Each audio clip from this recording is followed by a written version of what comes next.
Hello friends, कैसे हो आप सब लोग। तो फ्रेंड्स, आज की इस वीडियो में हम बात करेंगे अधिगम को प्रभावित करने वाले कारकों के बारे में, जो कि हमारे सभी टाइप के टीचिंग एग्जाम के लिए बहुत महत्वपूर्ण है। चाहे वो यूपी टेट हो या सी टेट हो या अदर टीचिंग एग्जाम हो, सभी में यहाँ से प्रश्न अलग अलग टाइप से पूछ लिए जाते हैं। ठीक है। तो और तो आइए हम चलते हैं और सीखते हैं अधिगम के कारकों के बारे में फ्रेंड्स। और साथ ही साथ आप मेरे चैनल को सब्सक्राइब कर लें, ताकि सीडीपी से संबंधित मैं जो भी कंटेंट डालूँ उसका नोटिफिकेशन आपको मिल जाए। और यदि मेरा वीडियो आपको अच्छा लगता हो तो please like and share and subscribe जरूर कर दें।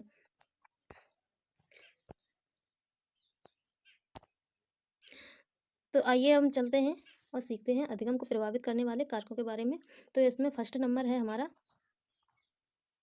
जो बालक की योग्यता, यानी सीखने को जो प्रभावित करने वाले कारक हैं, उनमें जो बालक की योग्यता है उसका महत्वपूर्ण स्थान है।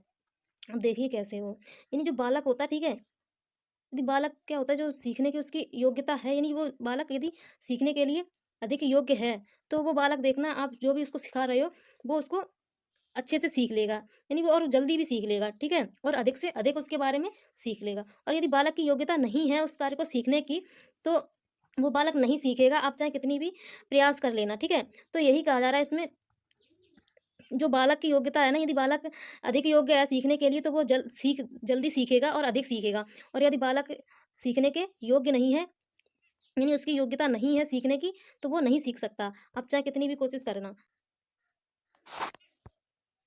अब आते हैं सेकंड नंबर पर, यानी सेकंड नंबर है हमारा निश्चित उद्देश्य।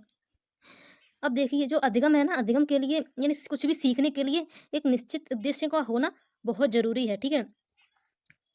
जैसे कि मान लीजिए आपको क्या करना है, पेपर पास करना है। ठीक है। तो ही आप क्या करोगे, जो भी अधिगम है, यानी जो भी पढ़ाई अपनी स्टडी वगैरह है, तो ही करोगे। यदि आपको एग्जाम पास नहीं करना है, यानी जॉब नहीं पानी है आपको, तो आप क्या करोगे, स्टडी नहीं करोगे, आपको कोई मतलब ही नहीं होगा। ठीक है।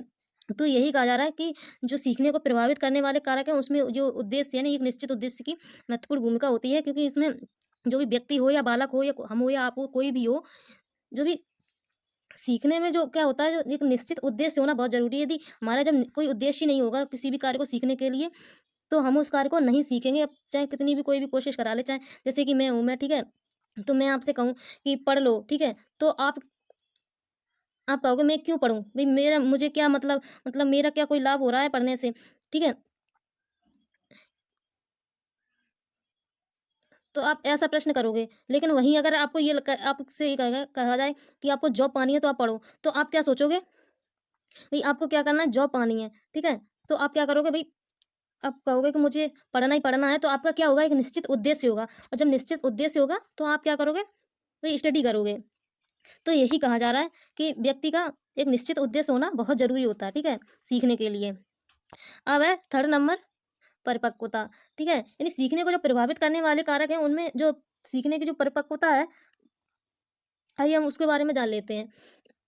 तो देखिए, जैसे-जैसे क्या होता है, व्यक्ति है, बालक है, परिपक्व होता जाता है, यानी मैच्योरिटी उसमें आती जाती है, वैसी-वैसी वो वस्तुओं के बारे में सीखता जाता है। ठीक है?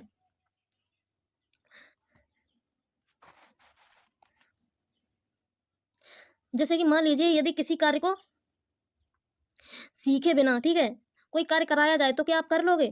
नहीं कर सकते हो, क्योंकि आप उस कार्य में मैच्योर नहीं हो ना। और यदि कार्य को आप धीरे-धीरे सीखोगे किसी भी कार्य को, और फिर आपसे वो करवाया जाएगा, तो आप कैसे हो गए? मैच्योर हो गए। ये तो यही कहा जा रहा है कि जो व्यक्ति है, बालक है, वो क्या होता है, जैसे-जैसे बड़ा होता जाता है, वैसे-वैसे वो सीखता जाता है। और जो कार्यों को यदि करवाया जाता है, तो ठीक है, यदि आपके द्वारा जो कार्य करवाया जा रहा है, वो आपने सीखा है पहले से, यदि किया है, तो आप उस कार्य में मैच्योर हो गए। और यदि सीखा नहीं है आपने उस कार्य को, तो आप मैच्योर नहीं होगे, आपसे चाहे कैसे भी करवाया जाए, आप नहीं कर सकते हो। ठीक है?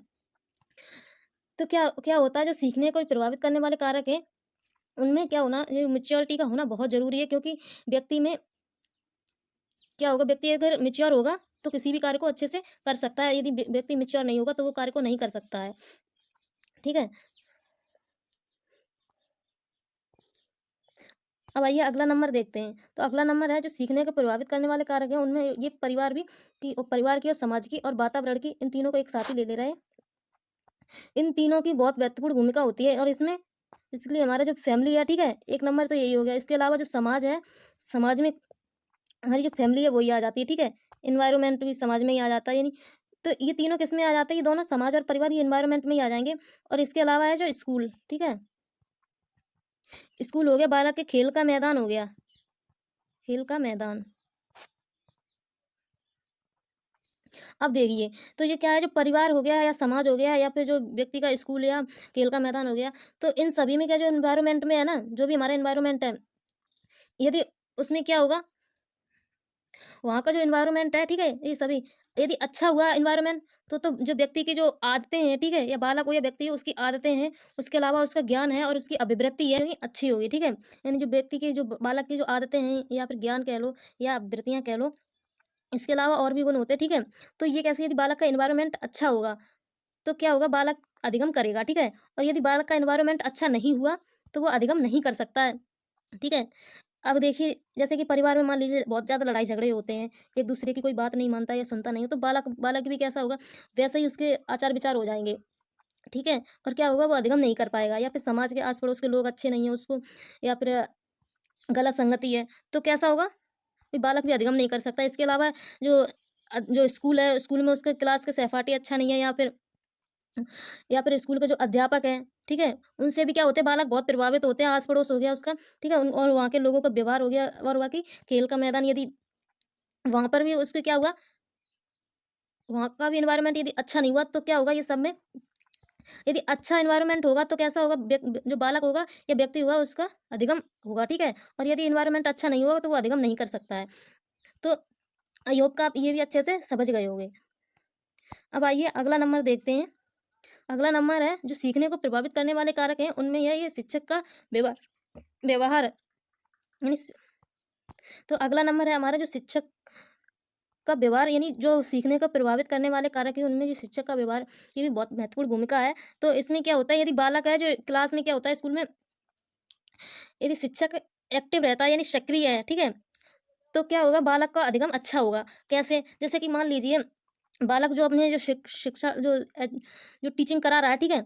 तो उस वक़्त वो क्या कर रहा है, जो टीएलएम है, उनका यूज़ कर रहा है, यानी टीचिंग लर्निंग मटेरियल का यूज़ कर रहा है। इसके अलावा जो शिक्षण विधियाँ हैं, उनका यूज़ कर रहा है, ठीक है? एक्सपेरिमेंट के थ्रू करवा रहा है, या खेल विधियों का यूज़ कर रहा है वो शिक्षण कराते वक़्त। तो क्या होगा, बालक जो शिक्षक का जो अधिगम होगा, यानी कराने का, जो सिखाने की जो प्रक्रिया होगी उसकी, वो कैसी होगी, सक्रिय होगी, ठीक है? और बालक भी क्या होगा, जो सीखेंगे वो, बालक का जो अधिगम होगा वो सक्रिय होगा। और यदि अध्यापक ही निष्क्रिय है, तो कैसा जो अधिगम होगा, वो निष्क्रिय होगा, ठीक है? और बालक भी कुछ नहीं सीख सकता है।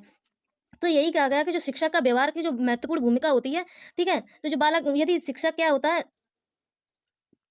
सक्रिय होगा, तो अधिगम कैसा होगा, सक्रिय होगा, यानी जो बालक हैं वो अधिक से अधिक सीखेंगे। और यदि अध्यापक सक्रिय नहीं होगा, तो बालक भी अधिगम नहीं कर सकते हैं। तो यही कहा जाता है कि यदि बालक वो सॉरी यदि अध्यापक क्या हो, शिक्षण कराते वक़्त सक्रिय ना हो, तो बालक भी अधिगम नहीं कर सकते। यदि शिक्षक शिक्षण कराते वक़्त यदि सक्रिय हो, तो बालक भी अच्छे से अधिगम करते हैं। आई होप कि आप ये भी अच्छे से समझ गए होंगे। अब अगला नंबर देख लेते हैं। अगला नंबर है सीखने की इच्छा, ठीक है? अब जो सीखना है, नहीं अधिगम है, वो बालक की इच्छा पर निर्भर करेगा। यदि बालक सीखने के लिए उसकी इच्छा है, ठीक है? तो वो सीखेगा, और यदि बालक की इच्छा नहीं है सीखने की, तो वो नहीं सीखेगा, ठीक है? जैसे कि मान लीजिए कि आपको सीखने की इच्छा नहीं है, भई आप कहोगे कि मैं क्यों सीखूँ?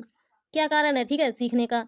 तो आप क्या, मैं चाहे कितना भी चिल्लाती रहूँ कि भई सीख लो, कुछ सीख लो, लेकिन आप कहोगे मैं नहीं सीखूँगा, क्यों सीख लूँ? मेरा कोई रीज़न ही नहीं है सीखने का, तो आप नहीं सीखोगे, ठीक है? यदि कोई रीज़न होगा कि भई हाँ, मैं इस कार्य के लिए सीखूँगी, मान लीजिए कि आपको क्या फूड बनाना है, कोई नई डिशेज़ है, उसको बनाना सीखनी है, ठीक है? चाहे लड़का हो या लड़की हो, तो क्या करेगा?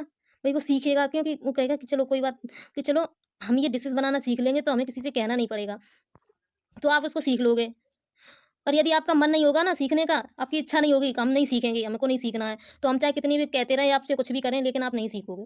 तो यही कहा जा रहा है कि इसमें कि भई जो सीखने की जो इच्छा है ना, वो बालक की इच्छा के या व्यक्ति की इच्छा पर आधारित होती है। यदि बालक या व्यक्ति हो जो सीखना चाह रहा है किसी भी कार्य को, तो वो सीख लेगा, और यदि नहीं सीखना चाह रहा है, तो वो नहीं सीखेगा। ठीक है? तो आई होप कि आप ये भी अच्छे से समझ गए होंगे। यदि मेरा वीडियो आपको अच्छा लगता है, तो please like and share and subscribe करें। थैंक यू, धन्यवाद। जय हिंद, वंदे मातरम।